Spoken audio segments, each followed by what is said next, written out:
Hello friends, आज आपण digital office मध्ये इन्सर्ट टॅब शिकणार आहे. तुम्हाला मायक्रोसॉफ्ट वर्ड मध्ये इन्सर्ट आणि पेज लेआउट टॅब आम्ही शिकवलेला आहे. जर तुम्हाला मायक्रोसॉफ्ट वर्ड मधल्या इन्सर्ट आणि पेज लेआउट ह्या टॅब तुम्ही बघितल्या नसतील तर तुम्हाला त्या पहिले रिफर करावे लागतील, कारण की आज आपण याच्यामध्ये जे एक्सेल मध्ये नवीन कंटेंट आलेले आहे, जे वर्ड मध्ये नाही शिकवलेलं आहे तुम्हाला, जो पार्ट, तोच पार्ट आपण इथे आपण शिकणार आहे.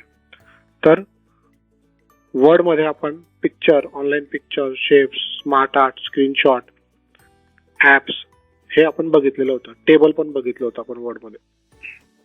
तर ते सेम ऍज इट इजच आहे. जर तुम्हाला हे समजून घ्यायचं असेल तर तुम्ही मायक्रोसॉफ्ट वर्डचा इन्सर्ट टॅबचा व्हिडिओ रेफर करू शकतात. त्यानंतर आपण फिल्टर्स पण बघितलेले आहे एक्सेलच्या होम टॅब मधून. लिंक्स आपण वर्ड मध्ये शिकलेले आहे. टेक्स्ट बॉक्स आपण वर्ड मध्ये शिकलेले आहे. हेडर फुटर झालेलं आहे आपलं. इक्वेशन सिम्बॉल पण वर्ड मध्ये झालेलं आहे. सेम पेज लेआउट मध्ये पण थीम मध्ये मायक्रोसॉफ्ट वर्ड मध्ये डिझाईन मध्ये थीम होतं आपल्याला, ते सेम ऍज इट इजच आहे. मार्जिन मध्ये तेच custom margin, left margin, right margin, तेच मार्जिन इथे पण आहे. ओरिएंटेशन आहे, पेज साईज आहे, प्रिंट एरिया आहे, ब्रेक्स, पेज ब्रेक करणे, बॅकग्राऊंडला फोटो लावणे किंवा बॅकग्राऊंड चेंज करणे, हे ऑप्शन पण आपण वर्ड मध्ये बघितलेलं. ब्रिंग टू फ्रंट करणे, फ्रंट टू बॅक करणे, हे ऑप्शन आपलं झालेलं आहे. ग्रिड लाईन व्ह्यू आहे, पण व्ह्यू मध्ये बघितलेलं आहे. ग्रिड लाईन्स म्हटलं तर त्या होरिझॉन्टल आणि व्हर्टिकल लाईन्स आहेत त्या गायब होतील. व्ह्यू केल्या तर त्या येऊन जातील. आणि आता हे जसं ABCD हे जर का तुम्हाला गायब करायचं असेल हेडिंग, तर ते गायब होऊन जाईल. 1 to 3 इथलं जे ते गायब होऊन जाईल. ते सिंपल गोष्टी ह्या आपल्याला शिकून झालेल्या आहे, म्हणून आपण त्यांना रिपीट नाही करणार. जर तुम्हाला ह्या गोष्टी समजून घ्यायच्या असतील तर तुम्ही मायक्रोसॉफ्ट वर्डचा व्हिडिओ रेफर करू शकता.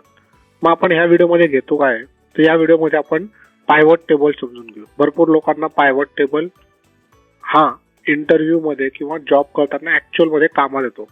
तर मी पायवट टेबल वर तुम्हाला माहिती देणार आहे आणि चार्टची माहिती देणार आहे. तर पायवट टेबल, सर्वात पहिले पायवट टेबल आपण समजून घेऊ. तर माझ्याकडे हा डेटा आहे, हा एका सॉफ्टवेअर कंपनीचा डेटा आहे. त्यांचा हे डेट वाईज रेकॉर्ड आहे.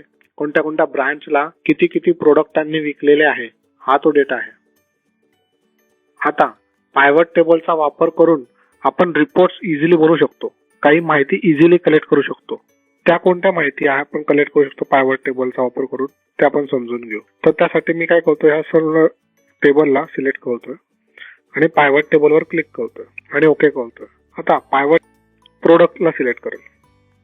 ठीक आहे, तो प्रोडक्ट मी रोज मध्ये आणला. आता सपोज मला या प्रोडक्ट मध्ये पर्टिक्युलर एखादी प्रोडक्टच हवं असेल, तर मी ते तेच प्रोडक्ट सिलेक्ट करेल. तो थोडाच प्रोडक्ट दाखवेल. इथे व्हॅल्यू, आता मला आहे ना इथे त्याची टोटल आणायची किंवा क्वांटिटी आणायची असेल की किती क्वांटिटी विकल्या गेली, तर मी त्याला उचलून डायरेक्ट इथे प्रोडक्ट मध्ये पण ठेवू शकतो. आता मला जर मला त्या प्रोडक्टची टोटल सेल अमाऊंट काढायची तर ती पण मी इथे काढू शकतो. टोटल सेल अमाऊंट वर मी क्लिक केलं तर त्याची टोटल येऊन गेली. ठीक आहे, हे 10 क्वांटिटी कुठून आली, 18 क्वांटिटी कुठून आली, कोणत्या ब्रांच मध्ये तो सेल झालेला आहे ते पण मला बघायचं असेल तर मी ब्रांच पण सिलेक्ट करू शकतो. त्यासाठी मी रोज मध्ये घेतो ब्रांच.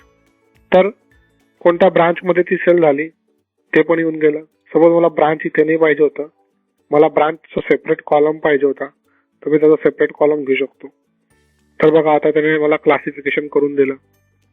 कोल्हापूरमध्ये किती सेल झाला, नागपूरमध्ये किती सेल झाला, नाशिकमध्ये किती सेल झाला, त्याने मला त्याचं क्लासिफिकेशन करून दिलं. आता भुसावळमध्ये 1500 कसे झाले, तर हे 1500 झाले असे. 10 कॉपी विकल्या गेल्या एका डिजिटल ऑफिसच्या. तर आपण चेक करून घेऊ. कसं चेक करू, तर बघा भुसावळला तो 10 कॉपी म्हणतोय, तर भुसावळ टेबल मध्ये जातो आणि ते चेक करतो भुसावळ ब्रांच.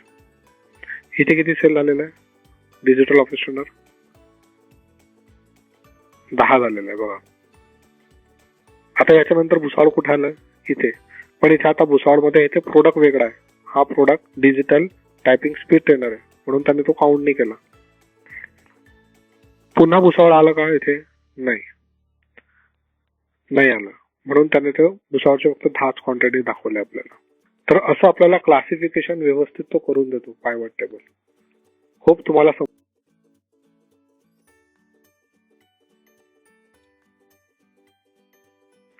आता मला इथे चार्ट बनवायचा आहे. तर चार्ट मला कोणत्या प्रकारचा बनवायचा आहे? जर कॉलम चार्ट बनवायचा असेल तर मी इथून कॉलम चार्ट घेईल आणि याच्यावर क्लिक करेल. तर बघा त्याने मला चार्ट रेडी करून दिलेला आहे आणि तो चार्ट माझ्या सेल नुसार बनवलेला आहे. इथे त्याने प्रोडक्ट पण तयार करून दिले, digital office trainer, typing speed trainer, DIMS. ठीक आहे, असा त्याने तो मला चार्ट रेडी करून दिलेला आहे. आणि हा जो चार्ट रेडी झालेला आहे हा त्यांच्या ब्रांच नुसार झालेला आहे. जसं भुसावळ, जळगाव, नाशिक, पुणे, औरंगाबाद, कोल्हापूर, सातारा अशा ब्रांच नुसार तो मला त्याने चार्ट बनवून दिलेला आहे. आता हा चार्ट समजा मला नाही आवडला तर मी इथून त्याची स्टाईल चेंज करू शकतो. हा प्रश्न पेपरात असतो तुम्हाला, तिथून मी त्याची स्टाईल चेंज केली. त्यानंतर मला याला जर कलर करायचं असेल तर मी इथून कलरिंग ते चेंज करू शकतो. त्यानंतर समजा मला हा चार्टच आवडला नाही तर मी इथे राईट क्लिक करतो याला आणि चेंज चार्ट टाईप म्हणतो, किंवा मी डिझाईन मध्ये जाऊन पण इथून चेंज चार्ट टाईप म्हणू शकतो. आणि मला हा चार्ट असा नाही पाहिजे होता, मला त्या ठिकाणी लाईन चार्ट हवा होता, तो लाईन चार्ट मध्ये त्याला कन्व्हर्ट करून देईल. व्हॅल्यू तुमच्या सगळ्या आन्सर जो असेल चार्टचा तो एकदम करेक्टच राहील. तो चार्ट त्याने कन्व्हर्ट केला, तो त्याने करेक्टच केला असेल. चेक करायचं असेल तर तुम्ही करू शकता. स्टार्टिंग 1500 ला होते, नंतर 3000 ला होते, नंतर 24,000 वर जाते व्हॅल्यू, नंतर मग ग्राफ खाली येतोय कारण की 3300चा होतोय. तर आता जर मी इथे व्हॅल्यू चेंज केली, 3300च्या ठिकाणी 20,000 करून टाकले, तर तो जो हा जो ग्राफ आहे हा पुन्हा वर जाईल. चेक करा बघा, मी बाहेर क्लिक करतो तर बघा ग्राफ वर गेला. तर म्हणजे आपल्याला ग्राफ बनवावा लागत नाही, म्हणजे चार्ट बनवावा लागत नाही. चार्ट ऑटोमॅटिक तयार होतो, फक्त एक्सेलच्या व्हॅल्यूज आपल्याला चेंज कराव्या लागतात. आता एक प्रश्न पेपरात असा असतो की या चार्टला मूव्ह करा. मूव्ह करा म्हटलं त्याला कट करायचं. ज्या शीट मध्ये त्याला मूव्ह करायचं असेल त्या शीट मध्ये जाऊन तुम्ही त्याला पेस्ट करू शकता. होप तुम्हाला समजलं असेल. थँक्यू.